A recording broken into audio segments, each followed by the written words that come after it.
Europe 1, il est 7h23. Thomas Soto. Les secrets politiques de Caroline Roux. Bonjour Caroline. Bonjour Thomas. La bataille pour les candidatures au régional a déjà commencé en Ile-de-France. Le président sortant de la région est en lutte avec sa vice-présidente Marie-Pierre de la Gontrie. L'info politique, Caroline, c'est que le PS cherche à débarquer Jean-Paul Huchon. Oui, c'est vrai, les adversaires de Jean-Paul Huchon montent en pression et je peux vous dire ce matin, Thomas, qu'ils vont saisir la haute autorité du Parti socialiste. Car dans le règlement du PS, on ne peut pas briguer plus de 3 mandats successifs. Alors le président de la région Île-de-France, lui, vous le savez, se bat pour une 4e élection.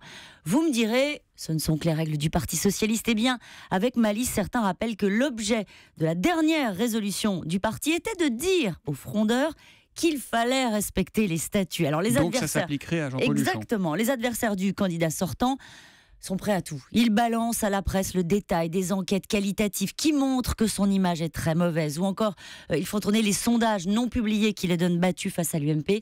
En réalité, ça fait des mois que les barons du PS m'expliquent, un peu embarrassés, qu'ils ne savent pas comment procéder. Alors ils vont jusqu'à faire miroiter à Jean-Paul Huchon un place-sous, comme on dit, un parachute doré à la présidence du Conseil économique et social. Dernière idée sortie du chapeau, un 3e homme qui arriverait dans la campagne, appelé Claude Barthelone, à la rescousse, exactement.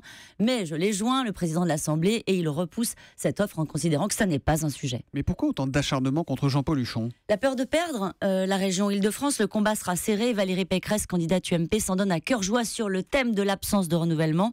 Jean-Paul Huchon ne facilitera pas la tâche de ses adversaires. Il a réuni, vous l'avez vu, la signature de plus de 80 élus Île-de-France. C'était la semaine dernière. Le PS va avoir du mal à éviter une primaire pour départager les 2 candidats socialistes. Les régionales, c'est prévu pour le mois de décembre, c'est ça.